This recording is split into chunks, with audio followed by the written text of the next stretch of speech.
I would have. Yeah, it's happened. And so I'll give you some more information about how to get that credit at the end of the meeting. But now I will go ahead and turn this training over to Andrea Wallace. Hello, good morning. Let me get back to control of my, okay, there we go. So again, welcome, good morning. Thank you again for being here early on a Wednesday. We are trying out some new time slots to see what works best for our Florida stakeholders and I guess our stakeholders internationally as well. Again, that opening code, if you are here for in-service credit, is Braille. And you are here to talk about refreshable Braille displays and refresh yourself on Braille displays. We did a webinar maybe a couple years ago that did a kind of introduction to an overview of refreshable Braille and things to consider when you're choosing a refreshable Braille device for a student. So this is kind of a updated version of that webinar, and this will provide an overview of Braille display features, very general, and things to consider when you are selecting a Braille device to use with your student. The objectives, hopefully these are the things that you will learn about today. So you will learn at least 3 key features of various Braille technology and probably a lot more. You will learn at least 4 considerations for selecting a Braille display. And you will learn at least 2 strategies for writing justification of that Braille device for your district to get approval for purchase. Okay, so before I introduce myself, I have some questions for you because I like to know who's in my audience, my very beautiful, wonderful, small audience. I want to know what district or agency you are from, what your role is. Are you a TVI, a parent? Are you O&M? Are you a CADIS? And I also want to know about what Braille devices you have taught. What do you find challenging about teaching the devices, or what do you find easy about teaching the devices? And what are you curious to learn more about regarding refreshable Braille displays? And please, if you can't think of any of these answers right now, that's okay. Think about them as you're watching the webinar, and toward the end, just plop some of this information down because this will help us develop future trainings to better meet your needs. So go ahead and tell me who you are. And while you're doing that, I'll introduce myself a little bit. My name is Andrea Wallace. Some of you are very familiar with me, and some of you, your names are new to me, so I'm sure I am new to you. And I am a statewide educational specialist for the visually impaired here at the Florida Instructional Materials Center for the Visually Impaired. So I get the wonderful opportunity to work with Florida teachers and some teachers outside of our state. But I'm also by trade a teacher of the visually impaired, a certified assistive technology instructional specialist, and an orientation and mobility instructor. All right, so I see some people popping in the chat here. We have Natalia from, the VI. So, I remember you, Natalia. We've met before, Broward County Public Schools, who has hosted our Braille Challenge for many years. Williamson County Schools of Tennessee. Well, Tennessee, so happy you're here. Jeanette, TVI and Flagler. She has taught the chameleon only. Barb, new TVI for Broward. Welcome. Oh, so exciting. New stuff to learn. Karen, she works with FIMC, my FIMC peeps here, giving me some support. Amanda Long, she used to be my office buddy actually when I taught in Pinellas County Schools. Let's see. She's taught the chameleon, the Braille Trail Reader. She wants a one-stop shop. I'll talk a little bit about that today. Jim Sullivan from APH. Awesome. Okay. Jeanette likes to learn everything. And somebody, Ginger from Williamson County, Tennessee, and using the Focus 40. Awesome. Fantastic. Focus 40. Okay, so we got some chameleon use out there. Oh, St. Lucie, welcome, St. Lucie. Okay, cool. Well, thank you for participating in the chat. And at any time, please pop questions in. If it's relevant to what is being discussed, I'll address it then. If not, I will address it later. So don't be afraid to use the chat. And Tiffany will also stop me if there's something that I need to see that I missed. All right. And Lucio, if you don't mind using the chat, that would be great. Just pop in your answers. I see that you have your hand raised, but I can allow people to speak at the end if we have time. Okay. All right. So Braille is alive, much like Frankenstein. As we move forward with this discussion, it's important to remember that Braille is not going anywhere. Technology is not replacing Braille. I don't know how many times you're asked, but, oh, can't they just listen to that? And you're like, no. We have technology that actually provides more Braille access today to so much more information. And it's actually not new. It's been around for a long time, right? Braille displays are actually becoming more intuitive and more user-friendly, I think, or maybe it's because there's more training materials available. But there's actually some research out there now from American Foundation for the Blind, and it's recent, from 2023. And so out of 398 participants who were visually impaired, 266 of those people identified as blind, 35 as deafblind, and 97 as low vision.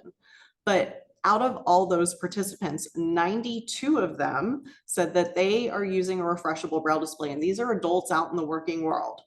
So that's a lot of Braille out there, right? From this limited study, that's not a lot of participants, but it is for our field. And 71 reported that they are using a Braille note taker. And just to emphasize this, it does relate to Braille, but to emphasize the importance of technology in the post-secondary world, 270, so that's over half, reported using a third-party screen reader. So that would be something like JAWS or NVDA. And 259 reported using a built-in screen reader. So that would be something like VoiceOver or Narrator. So people are really using this technology in the post-secondary world. So it is really important that our students are getting a handle on that before they leave the public school system. But with the use of a screen reader, there is that potential for Braille, right? Because you can use a refreshable Braille display with a screen reader.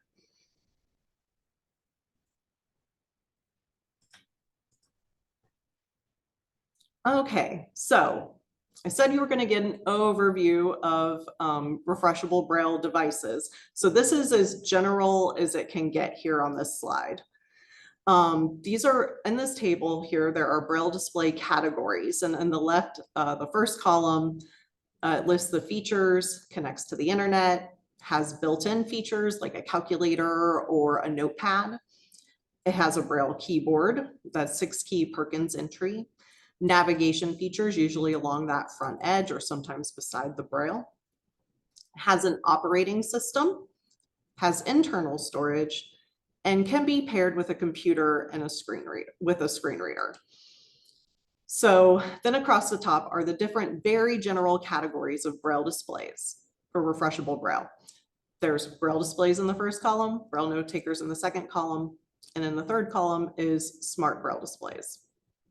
So general Braille displays, they're very simple, as I will say.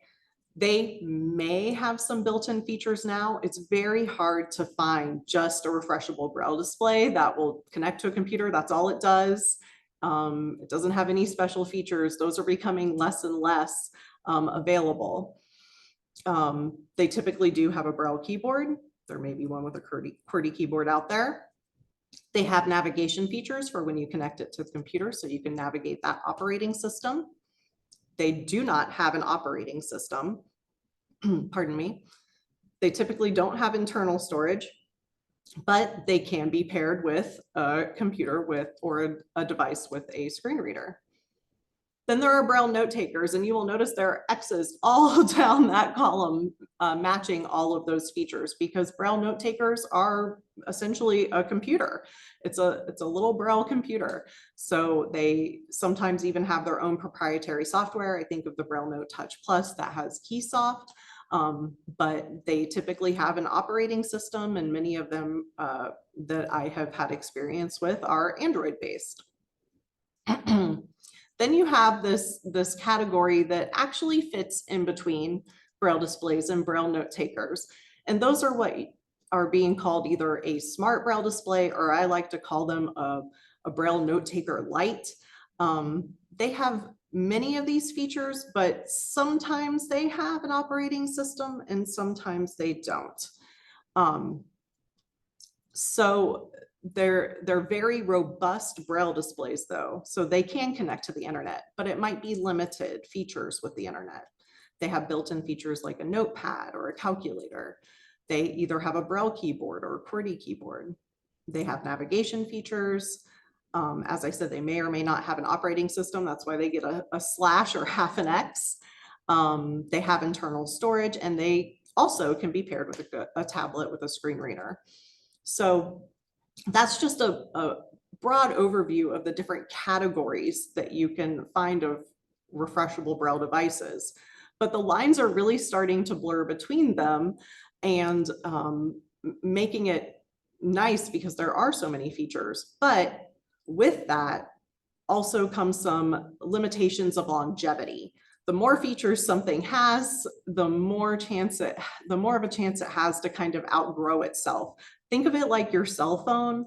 Sometimes you're getting so many system updates for your phone or firmware updates. It starts to outgrow the phone, right? And so then you have to get a new phone so it works well with the new operating system or updates. So that can happen too when you have more features on a Braille device, like some Braille note takers. I'm going to check the chat to make sure there's no questions. All righty, moving on. Okay, so I'm gonna give an overview or some typical physical features. I am using the Chameleon 20 as my base for these typical physical features. You will notice there are some that may not be on all displays because of its limited features, but I'll get into that. So some typical physical features for the top face or of the Braille display would be that they have the Perkins keyboard. That's typically what you see on a refreshable Braille device. So they have that 6-key entry, just like your Perkins Brailler. Then they have these extra keys, backspace, and they have enter, or those are also referred to as .7 and 8. Then below the Perkins keyboard on the Chameleon, you have a row of dots, and those are called cursor routing keys. And those help control the cursor to navigate text and also to select items when it's connected to a device with a screen reader. Then below that, you have your row of refreshable Braille, and for the Chameleon 20, it is 20 cells. Then you have a space bar below that. So those are some typical components that you will see across Braille displays. They just may be arranged differently. So those are some things that you would want to consider when trialing devices with your student. Here's some typical features that can be found on the front edge of a device. And this again is specific to the Chameleon 20, but they have from going from left to right on that front edge that would be facing you or your student is your left thumb key, which is kind of like a previous button. Your left, or I'm sorry, that would be your previous thumb key, which goes to the previous item. Then you have your left thumb key, which is a Braille panning key, which allows you to move through a full sentence of Braille, because when you're using that previous thumb key, you're just going line by line. Then there's a home button in the middle, which may not be a typical feature, but for the Chameleon and devices similar to it, it is. Then there's your right thumb key or your panning button, then your next thumb key to go to the next line or next item.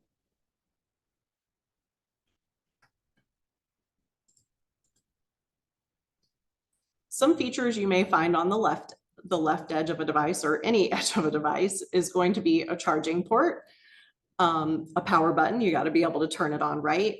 And then if there's a way to save information to a USB drive, if it has a notepad or a scratch pad, you're going to find that USB-A port. Then on the right edge, this is something you may not see on every device. It depends on whether it has some sort of auditory output or speech output. So on the Chameleon 20, it does have speech output. So it has a headphone jack and an up and down control, volume control button. So those are just some very typical features that you may find across devices, unless for this example, you may not have anything for audio. Okay. Pop quiz, not really, but you can earn some FIMC points here. What's up with the extra dots? You may have noticed when looking at this display, there's more than 6 dots here. So what's going on? Anybody have any guesses?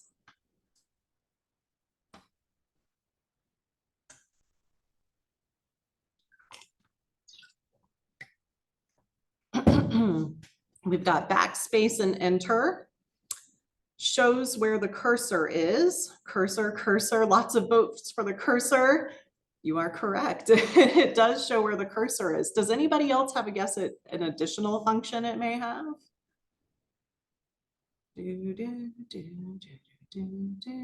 Oh, yes, ding, ding, ding. I see it, computer braille formatting. So if let's say, for example, you have to enter in a password in computer braille, I'm sure you have run into that. You have to be able to capitalize those letters with computer braille. So you're actually using that .7 with a letter to capitalize it, and that is computer braille. So computer braille, ooh, I have more information on this slide. Hold on. It's coming. Oh, just kidding, too far. Okay, computer braille is a one-to-one match for symbols. Going back to, instead of 2 cells for capitalizing a letter, it is that 1 cell. So that's what happens there. And it marks the location of the computer cursor. So give yourself 100 FIMC points if you had any of those answers. Woohoo. Oh, welcome, Richard. Yes, and it represents dots 7 and 8. Yes, absolutely. Oh, and Ron, hello. Also for other symbols such as other languages. Yes, beautiful. Points all around. I love it. And highlighting. Yes, absolutely. Woohoo. Ooh, we've got some awesome experts on this call. I'm so excited. So please feel free to put stuff in the chat as I go along. Okay. All right. Thanks for playing. All right, so now we're going to start to break down and dig into more specific examples of those general categories of Braille devices that I went over earlier. So here's the general, simple, refreshable Braille display again. And these are not standalone devices if they are truly just a refreshable Braille display. They have to be connected to a device that has a screen reader because that's what actually does the Braille translation. And they either have a USB connection or a Bluetooth connection. Anybody remember the Refresh a Braille 18? I love that little device. But that was truly just, that's all it did. It was just a refreshable Braille display. Keep it simple. And those, I'm curious if anybody out there is actually still using one of those today. If you are, pop it in the chat. But I bet they still work, tried and true, very simple. All right. Oh, Kathy says, I know we don't use the old computer Braille anymore. Do we have a new computer Braille system or just retain some of the things from the old computer Braille? From my experience, I haven't seen anything quote unquote new in relation to computer Braille, but I'm also not like deeply embedded in that world. So anybody have any updates on computer Braille? I still use what's pretty standard, what I found on BANA or what I Google. Let's see. It's still in use. Other language actually have their own versions of computer Braille. That's good to know. Thank you, Ron. Let's see. Oh, Jeanette still uses the Refresh a Braille 18 because it's easier for students with motor difficulties and cognitive differences. Thank you for sharing that. And that is a beautiful consideration of when you're choosing a refreshable Braille display. Okay. All right. Thanks everyone for your participation in the chat. Makes showing up this early worth it. I love it. All right, moving on. Oh, and the image I have on the screen is just like a cartoon refresher, a Braille display that's based off the Refresher Braille 18, just very simple. It has the Perkins key entry, the space bar, and then the Braille display below with a Bluetooth symbol connecting to what looks like a tablet. Okay, so an example of a refreshable Braille display that is still currently available for purchase is the Handy Tech Basic Braille Plus 40, and I have an image of that on the screen here.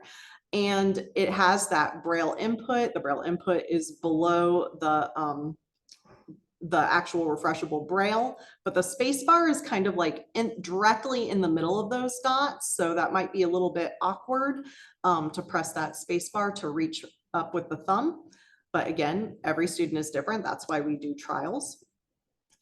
It's a very simple design. There's not a ton of buttons. It's compatible with all major screen readers. It has no internal memory and no built-in features. So this is something that would just be a brick on its own. It really needs to be connected to a device with a screen reader for it to show off its stuff.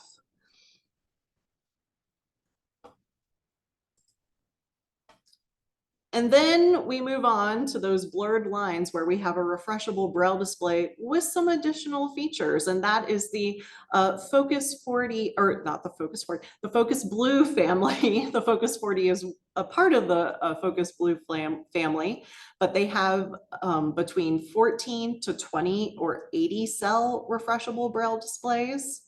And you'll notice that this device has a lot more buttons. They have the Perkins input above the Braille, the space bar below the Braille. They have thumb keys along that front edge. And they also have some buttons on the left and right next to the Braille. Oh, thank you, Ron. I have a typo in my PowerPoint. 1440 or 80 cells. Thank you, Ron. Tiffany, make a note. I need to edit that. So let's see. It has the routing keys above the Braille. And for this, what makes it a little bit more robust than the Braille display that was on the previous slide is the built-in BRF book reader and scratch pads. So you can save notes to an SD card. And it has no internal memory. And Ron, if you have anything you would like to add about these Braille displays in chat, feel free.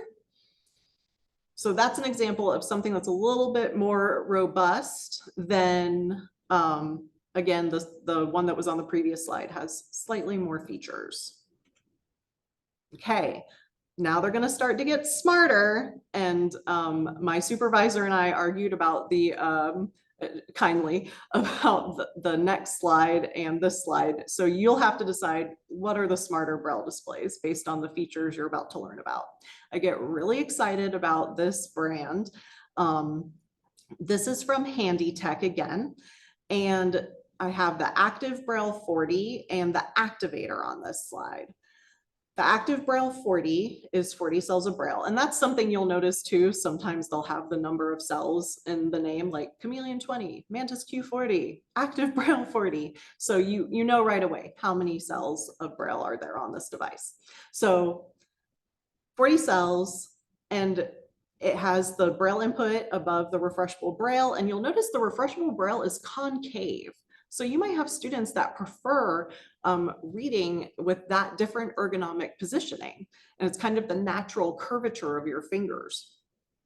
So that Braille input is concave, then you have space bar below. There's not really anything on the front edge for navigation, but there are some buttons on the left and right of the refreshable Braille. It has built-in notes, clock, calendar, a music player, and it has Bluetooth connectivity. But the coolest feature ever, and I'm sorry, I'm gonna geek out a little bit, is that it has what's called active tactile control, ATC for short. Has anybody heard of active tactile control? Pop it in the chat. So what this does is it responds to reading gestures. And I had not seen anything like this before, totally blew my mind. But there's lots of settings that you can change and play with so that when you're done reading the line, it goes ahead and refreshes the Braille for you. So it adjusts to your reading speed, reading regressions, all of that. Anybody else's mind like a little bit blown? I know. So cool, Kathy. It's amazing. It gets better. It can also collect data. Hold on, TV eyes. Hang on to your seats. It can count number of words per minute, number of characters read per minute, total number of words read. It can track regressions or where students are scrubbing. So it looks at those different reading behaviors as well, and it does so much more. I actually saw a presentation on the other Braille display on this slide, the activator, that has this ATC technology, and they showed the software that is used to track this data, and it puts it all in a spreadsheet. I'm like, oh, whoa. I know, Kathy, right? That would have been helpful. Oh my gosh, like, yes, the ability to make me a better teacher through this data is incredible. Anyway, yes, the teachers can download the data and have it in a spreadsheet. I know. Whew. Anyway, so the activator, which is also from Handy Tech, is 40 cells of Braille as well. It also has the ATC. But what's different about this display is that it has the Perkins Braille input, but it also has a QWERTY keyboard that flips open and out. And so the image on the screen has it with where the QWERTY keyboard is flipped open. So your student can go between using Perkins input and then flipping it open and do some typing. I was like, oh, what a cool device. But again, it has really cool features, but that's going to, remember, requiring updates and all of that good stuff. So just things to keep in mind. So that flip over QWERTY keyboard is just so cool. It also has the concave Braille cells, and it has text to speech. And they say on their website they have instantaneous speech to Braille translation, so there's no lag. And this device also has Bluetooth connectivity. So I just think that's a really cool device if you have a student who's learning touch typing and they're making that transition from just using Perkins Braille input to touch typing. I just thought that was really cool. Yeah, it has everything. It's like one device to rule them all. It's that one-stop shop, Amanda. Not really, not saying that. There is no one-stop shop. Oh, that's what she's looking for. Okay, alrighty. Moving on. So excited about that ATC. I love it so much. I think it has a lot of beautiful implications for our students, our Braille reading students. Okay, so now this is the slide where I said these are super smart refreshable Braille displays, and I'll tell you my why I think they're smarter than the ones on the previous page, even though they have some really cool features, is that they have the ability to connect to the internet. So here I have the HumanWare Brailliant BI40X. So how many cells does it have? 40. It has the Perkins style input. It has some buttons on the left and right of the refreshable Braille, space bar below, and then it has navigation keys along the front edge. It has text to speech, USB and Bluetooth connectivity, and that internet connection is to download books specifically. So you can't go surfing the web or do a Google search, but you can connect to Bookshare to download books, and NFB Newsline, I believe, as well. There is a built-in book reader, calculator, notepad, and clock. And it is designed for Microsoft Surface. That's like, so I think the whole Brailliant family is now Microsoft Surface certified. And the only reason that I know this is because my husband, he works for Microsoft and represents Surface. And he was on a webinar and he sent me some pictures and he was learning about these Braille displays, and I was like, oh my gosh. And he has nothing to do like within accessibility or anything like that. It was just, they were training their people on accessibility and assistive technology. And I was just, I really appreciate that from Microsoft. So cool. Anyway, sorry, I'll come back. Compatible with major screen readers and operating systems. So that's the Brailliant VI-40X. All right, checking the chat. All right, we're good. Then I also have the Mantis Q40 on here, which has very similar features to the Brailliant VI-40X, except that it has a full QWERTY keyboard and it does not have text to speech. So this device has a very similar like built-in book reader, calculator, notepad, connects to the internet to download books, but it does not speak. And it just has the QWERTY keyboard instead of that Braille input. You can, when you're using it as a standalone device on its own, not connected to anything else, you can change to Perkins style input using the home row, but and that's just something you could do if you have a student who's transitioning between touch typing and using that Perkins input. But that is another skill to teach, right? Okay. Tiffany says, love that universal training and support expectation for Microsoft. Yes, beautiful, beautiful thing. I love to see mainstream companies really getting in the mix with all of this. Cool stuff. All right. Okay, so we've now kind of, oh, did anybody have any thoughts on which is the smarter of the devices, whether it was the Handy Tech devices or the Mantis and Brailliant? I don't know. It's a tough one. I don't know which one would be smarter. Anyway, so some Braille note taker examples. Now, these I find are very, very popular among middle and high school students. And the examples I have here on this slide are the HumanWare Braille Note Touch Plus and the HIMS Braille 6 Sense. So the Braille Note Touch Plus comes in 18 or 32 cells of Braille. It has an Android operating system, has internal storage, and you can actually share the screen via HDMI to a display.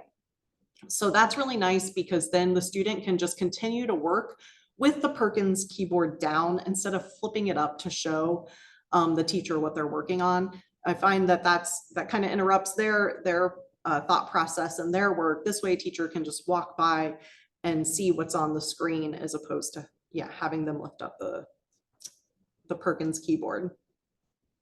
And then it also connects via Wi-Fi, but essentially it's like a little computer. It can go out, it has its own proprietary software, but then it can go out to the Google Play Store and all that good stuff and do lots of things with it just as a tablet.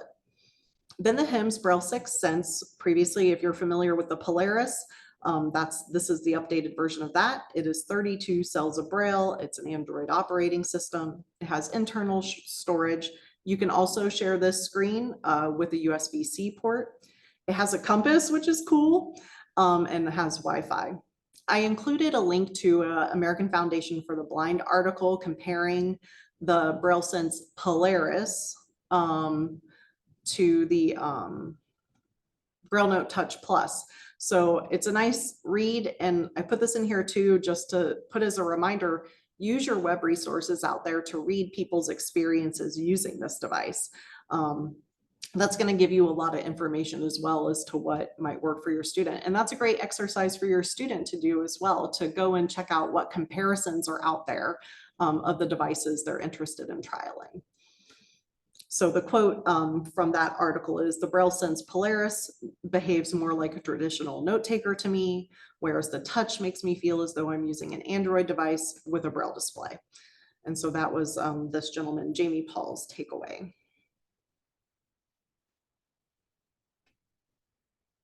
And Jeanette says, I like the one that collects data for me. Yes. And we will have lots of different vendors at our Working with the Experts coming up in December, and that's all about tech. And we have a full day, lots of sessions on Braille displays. So please come and check out, and the activator will be there. So you can actually get hands-on with it and check it out. Okay, oh yes, I think I kind of already mentioned this, that Braille input on the Braille Note Touch Plus screen is sometimes not always the most efficient. At least that's what I've observed, and those are my experiences. So I recommend keeping the screen cover down if that's your student's preferred way to use it, and then use that HDMI cable to hook up a screen. That way it's more efficient for the student and they can just continue on with what they're working on instead of having to struggle with that Braille screen input. Okay, so what do all these devices have in common? Well, access to Braille. Majority of them have Braille input. They all have Braille output. They all can be hooked up to a computer or a tablet or a mobile device. And they're all compatible with Job Access with Speech, or JAWS, and other popular screen readers. And the reason I have JAWS featured here is because really, truly, it is the industry standard for employment, especially in a Microsoft world. And WebAIM did a screen reader survey, and they found that it really, truly is the standard and the most widely used screen reader through their survey. Additionally, JAWS customer service is a little more readily available for us here in the US. There are some JAWS modules that are currently in the works, so stay tuned for those so you can be more confident and comfortable with your screen reader and JAWS skills. Oh, I see we have a question in the chat. I'm a new TVI. Do you know where I can find additional trainings to help me learn to navigate the Braille Note Touch before I teach it? Yes, I sure do. And shoot me an email, Meredith, and I can get some resources to you. You are welcome. Okay. Any questions so far? Comments? Thoughts?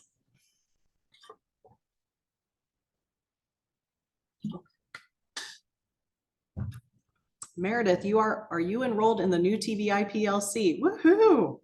All right. Oh, good. Yay.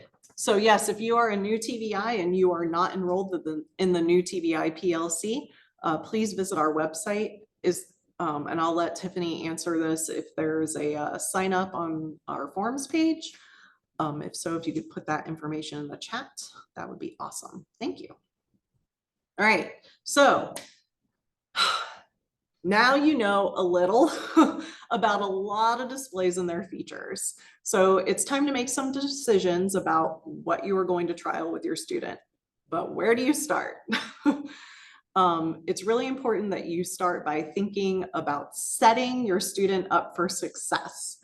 Is anybody familiar with the SET framework? If you are, please put it in the chat. And Jim, thank you so much for sharing the HumanWare Buddy app. Woohoo, perfect. So SET framework, if you are familiar with it, type that in the chat for me. But what SET stands for, which was created by Joy Zabala, who was a brilliant mind in the field of assistive technology. It stands for Student, Environment, Task, and Tools. As a TVI, you are already doing a lot of the hard work to gather that data regarding your student, environment, task, and tools. You are gathering this type of data through your functional vision assessment, your learning media assessment, and your expanded core competencies assessment. So it's really not a lot more work to consider assistive technology throughout all of those assessments. It's really a big part of it. Even though assistive technology is part of the expanded core competencies, they really are embedded in the skills and the needs are embedded within these assessments. So some set considerations, what this means when it's broken down. So for your student in the functional vision, learning media assessment, and ECC assessment, the things that you are looking at to help determine AT for your student are vision loss and prognosis, the student's skills and abilities, their preferences, current and future goals, And it's really important that you're involving students in this decision-making process. And the reason, especially for students who are in middle school and in high school, or maybe they're at the tail end of elementary school, you have more of a chance for student buy-in when they are involved in the process of choosing the AT that they will use.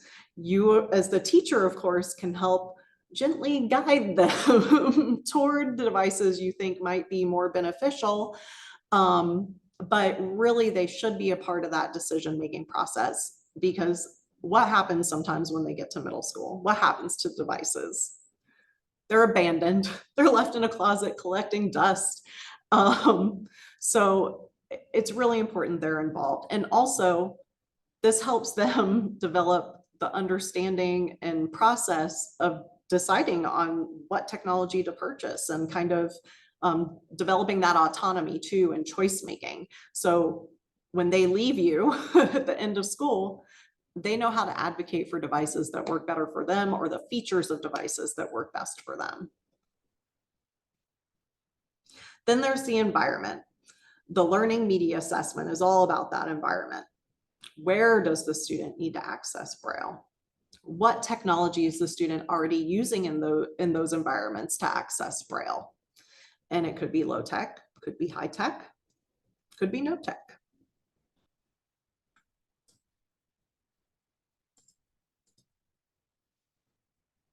So the task and set. This is also can be found in your learning media and ECC assessment.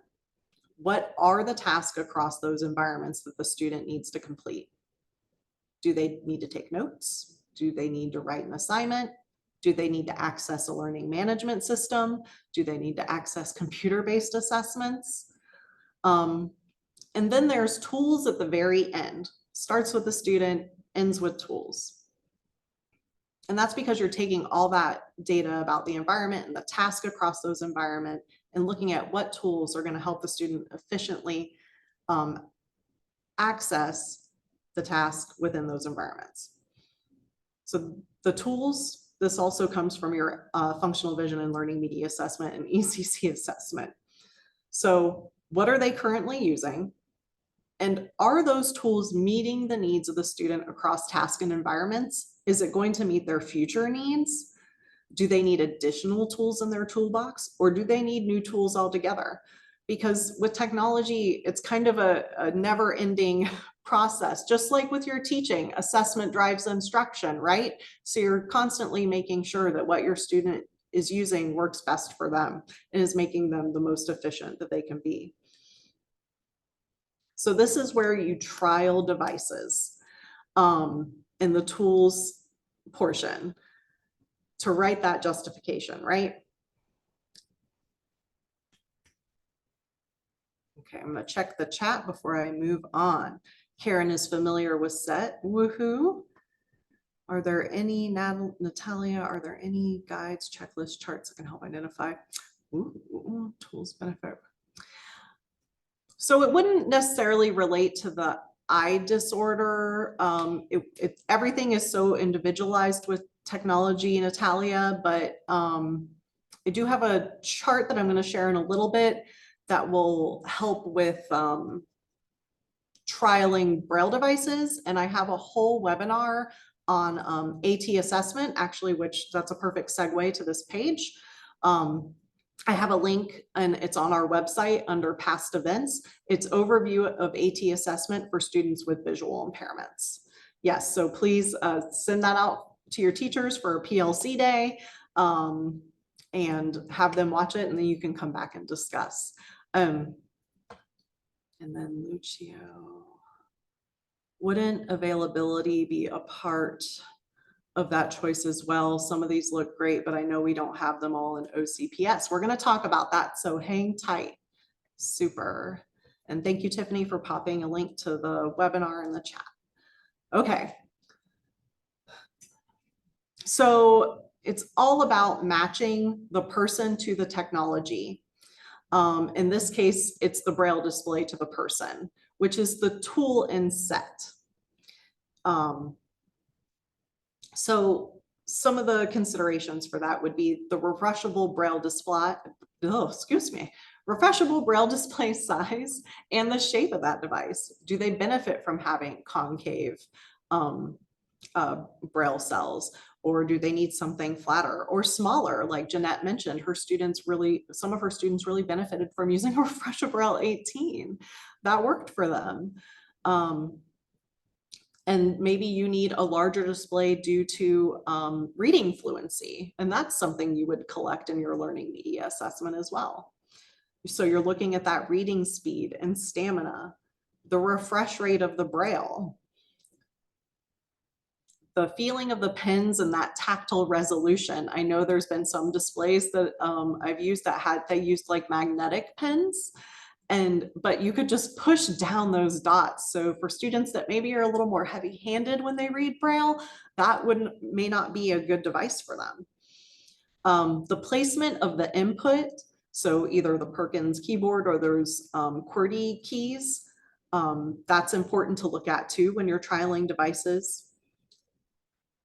And the availability of those buttons. Does it have navigation buttons that the student can use easily? The noise, and how does the student feel about the noise? It's not about how the classroom teacher feels about the noise. It's not about how the other students in the class feel about the noise. It's how the student feels about the noise.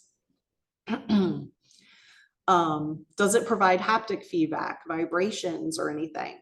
Does the student like that? Does it have speech output? Would the student benefit from having speech output? Does it have a visual display component so that a teacher who's using their vision to check on the student's work can easily check on it? Does it have storage? Does it have an ease of sharing files? Does it support a printer or embosser? Does it access the internet? And if it does, how much internet access is there? What type of connectivity, whether it's USB and Bluetooth, and its compatibility with operating systems, screen readers, and different Braille codes and languages, as Ron was talking about earlier. And then those built-in features. What does the student need? You may have some students who do not have internet access at home, but they still need to complete assignments. So maybe there needs to be a notepad on that device. So when the student goes home, they can still complete work. And then there is a link to that overview of AT assessment for students with visual impairments. If there are any other considerations that you've thought of, please do share them in the chat so that we can all learn from each other.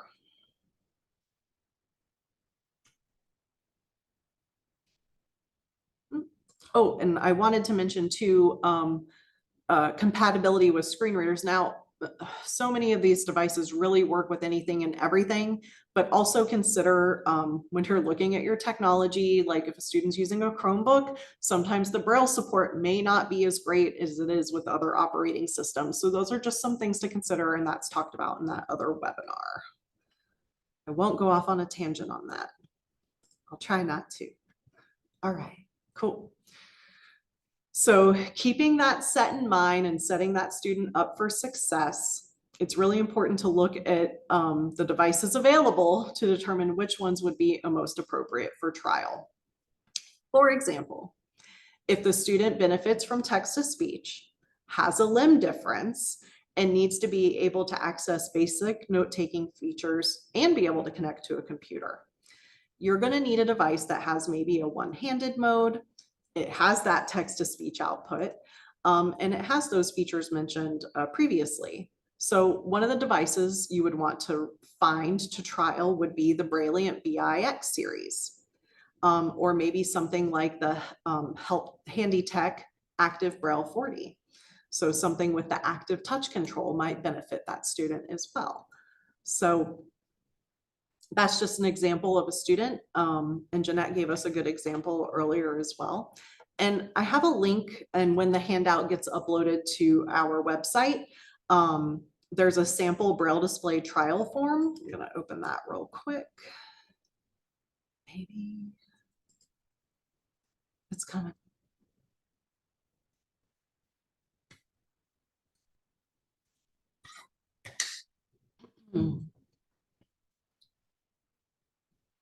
So here is just, it gives some very basic general directions. So you can take this and change it and make it work for you as the teacher, but it talks about introducing the display, because with different Braille displays, you kind of have to know how to use them, right? And your student's going to have to know how to use them a little bit so you can do an effective trial. So there's that assessment and instruction piece going hand in hand there. But there's a sample introduction looking at ergonomics. And then there is a table below that has the student's name, device name, and I have 4 columns here if you were trialing up to 4 devices, but it looks at things like number of Braille cells, the portability, the reading speed and comprehension, compatible with preferred Braille codes, the language, math, literary, the refresh rate, sound of display pins, dot firmness, ease of use such as navigation buttons, connectivity with a computer or tablet, text-to-speech, notes, and student preferences, pardon me. And this is adapted from Appendix V of Access Technology for Blind and Low Vision Accessibility, written by Presley and Sue. So that is that, and that will be available for you to download. All right, be patient as I get back. I hope you all could see that. Go to the chat. Oh, and Lucio's wearing a shirt that says that shows brilliant. Awesome. Good shirt to wear for today. Every day is a brilliant day. And so that was the sample Braille display trial form. So once you've done your trial, you found the features that work best for your student. Often school districts will find a device that is similar, but doesn't do everything the device that you recommended does. That's why it's really important that you are super specific about the features, not the specific device, the features that best fit the student. And as you've kind of noticed, some share some very similar features. So it might be okay that they get one device over another, as long as they share those features.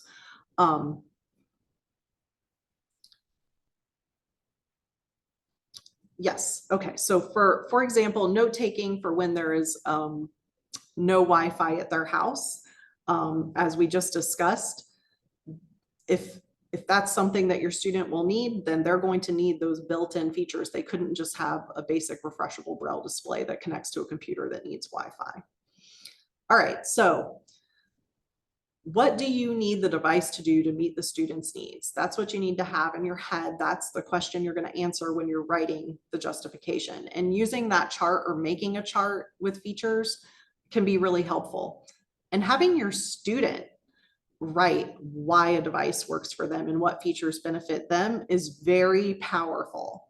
So have your student write that justification as well, or at least be a part of the process. And this is a sample of a justification and not an exhaustive list.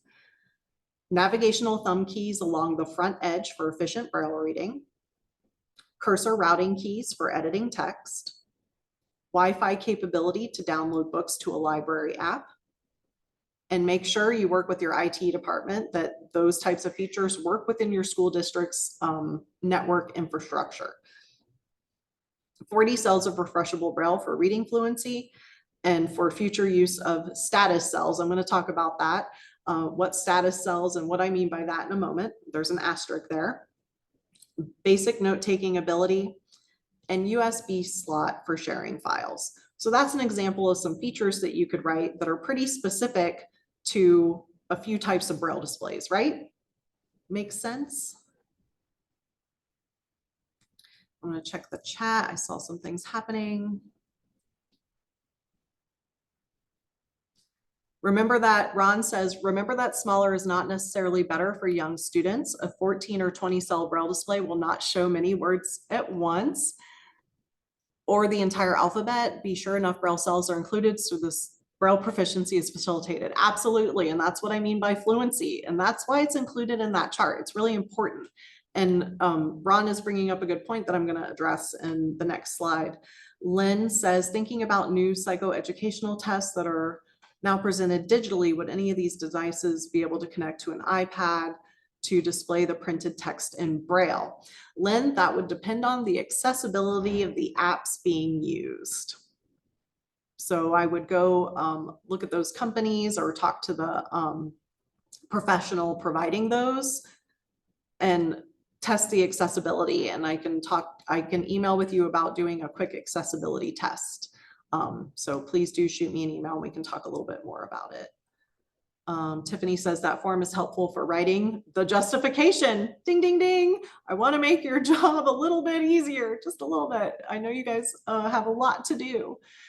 Karen says, I love the idea of listing the features and not the device. Yes, because so often too, when a kid moves from school district to school district, they may have different devices on hand, like Lucio was saying, but they may meet the features. So that student could have a device right away that meets those same features. So it's really nice to have the feature specified instead of the device. Tiffany says trial data so helpful for justification and to check things like connectivity. And Lucio asks, so is 40 cells the preferred? Again, I'm going to defer to assessment. It's really important that you dig into the details. For younger students who are still building reading fluency and learning important Braille reading mechanics, 40 cells is highly likely the way to go. Okay. So I'm gonna kind of loop back to this and what Ron was saying to ensure everything that the student needs to read is being displayed. So something happens when you connect a Braille device to a computer or to a tablet with a screen reader. These magical hidden messages appear. And at first you're like, what are these cells? This is not what is displayed on the screen. And these are called status cells or status messages, and they're like hidden announcements, or they provide text style information or information about what's displayed on the screen. And they often take up 2 to 4 cells. So that real estate has been taken. Oftentimes you can press the router button above the status cell to display and expand the description of what that status means. Because sometimes you're like, I don't get it. What does it mean? Of each dot in the cell. To exit the description, you would press a router key again. These can typically be disabled in the screen reader settings. So an example of this is in VoiceOver. Dots 1 and 2 indicate whether messages are unread or read, or not messages, announcements. And dots 7 and 8 means you can pan the information left or right. So they can be important, but it may be very confusing for young learners who are still learning Braille to have these status cells. They're gonna be like, what is this? Or they may just brush over it and be like, I don't know, doesn't matter. It always depends on your student, right? But these typically can be disabled for early learning purposes, and there's something that can be introduced later on, but they do take up real estate on that Braille display when you connect it to a computer. I have a screenshot here of the JAWS Settings Center in Braille and Advanced, where you can change the placement of those status cells, or you can turn them completely off.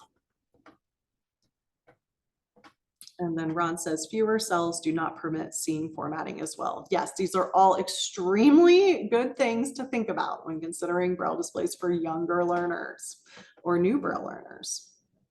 Thank you, thank you, thank you. Okay, so Lucio, where can you get devices for trial if you don't have them? I highly recommend reaching out to vendors. We have some wonderful vendors in the state that I'll talk about in a second that do allow for loan of some of their devices. Also, tap into your community rehabilitation providers. Oftentimes they have a store or a technology lab, and you may be able to get your hands on some devices with your student through those agencies, especially if they're a client. The manufacturer of those devices, sometimes they have loaner devices. They want you to buy their stuff. So I feel more often than not, they're very willing to loan out devices to you. In Florida, we also have our FIMC-VI loan library. There's also the AT and UDL loan library, and that is through the Technology Learning Connections project. And they have a slew of assistive technology for all disabilities. But they do include some Braille displays, and they also have low vision tools as well. But the caveat is you have to work with the LATs in your school district to be able to access this loan library, but it is available. And the two vendors typically that we see here in Florida are Florida Vision Technology that serves like South and Central Florida, and that's Lisa Kretschmer if you're familiar, and Emerald Coast Vision Aids in North Florida. But I know that they are more than happy to loan out devices, and they also provide training and support as well. So that's where you can get technology to trial. And then we also, to help make your jobs a little bit easier, we have a comparison chart of Braille displays available on our website on our loan library page. And right now it's only specific to the devices we have available for loan.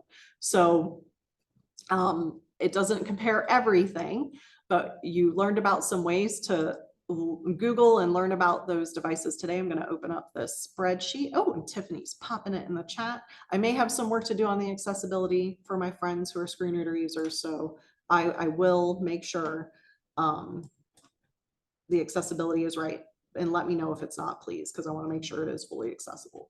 Okay, so it goes over a ton of different features, maybe some things that could also be included in your checklist when you're looking at features and trialing them with your student. Everything from input, internal applications, battery life, RAM, operating system, the list goes on. And it goes, like I said, through each device we have in our loan library. And at the bottom of each column under each device, there are reviews and there are videos. So you can actually get a little bit more of a feel to make sure that that's a device you want to check out. So that is our new comparison chart. And also something I don't have in this slide deck is that you are the first to hear about the Chameleon and Mantis Refreshable Braille Display Literacy Program. So starting September 1st, and I believe that's this Friday, right? You are eligible to apply. One of your students for this program, you have to go through a training that's available through the American Printing House for the Blind Hive course, either for the Chameleon and the Mantis. And then that device, once you've completed the training and taught your student, that device is for the student forever. They get to keep it. So be on the lookout for that email from us. It is coming. And ooh, Tiffany actually popped a little sneak peek into the chat there, so thank you. Woo! So you might be the first people to be able to sign up if you have eligible students. So go for it. And the courses are so great. I may have had a little bit of a hand in writing some of the course content. And oh gosh, and Leslie Wallbacher does an amazing job of the content she has added and teaching. So they're really great courses. I highly recommend them. Okay, training and support resources. So the APH Hive is on this page, but call the vendor first too. APH has great customer support, but so do all of these other manufacturers. And for example, Florida Vision Technology, oh my gosh, they have Jose Zentron. I don't know if you've ever talked to him, but he's just so wonderful and just happy to train on anything, anytime, anywhere. We also actually have a really great trainer on our call right now too, Ron Miller from Freedom Scientific. Thanks for being here, Ron.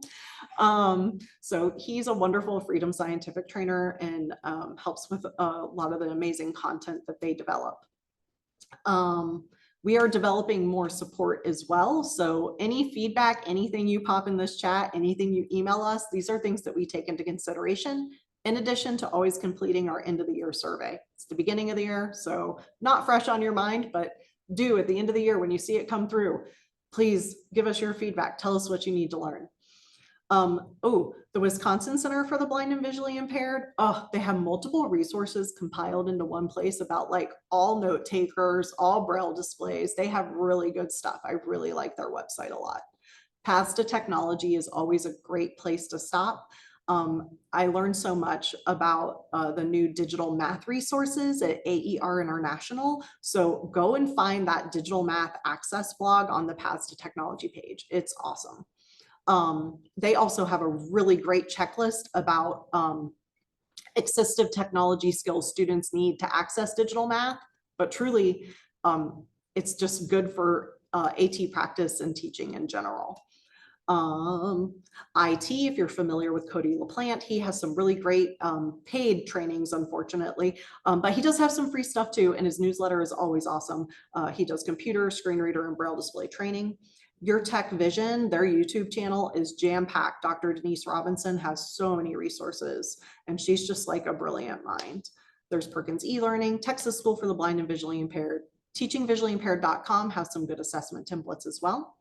AFB for guidance and reviews, the Hive, of course, us, and your local agencies. Sometimes you can, if you are feeling lost, see if your local community rehabilitation provider has a CADIS or a certified assistive technology instructional specialist on staff. I can guarantee you more than willing to help. And then YouTube is your friends. There's so many great videos of kids teaching technology on YouTube. I always love to see that. Check the chat. Contact, I think I had seen, it was grades 2 to 5. I have a first grader right now. Okay, yep, contact me. And remember, freedomscientific.com/training, podcast, trainer material, etc. That's from Ron. Yes, thank you. Lots of good training. All right. Whew. Thank you guys so much. We are done a little early. I am happy to answer any questions, but I really appreciate you all spending your Wednesday morning with me, especially those that were here at 7 a.m. Thank you, Tennessee. I hope you were able to learn a little bit more about the general overview of Braille displays, but there are lots of trainings and support out there on specific devices as well that you can learn more about those devices from. So thank you. This is our evaluation slide. There is a QR code on the screen. Not finding a save. Yes, you know what, Ron? I will put it with the handouts on our website once it goes to past events.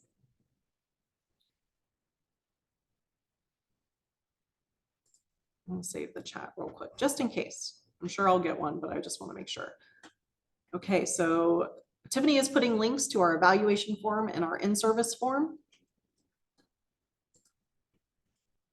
And the in-service credit, the closing code, if you're ready, is LIVES, L-I-V-E-S, LIVES. Tiffany did put the links in the chat. If you are not able to get to the QR code to work, the links are in the chat.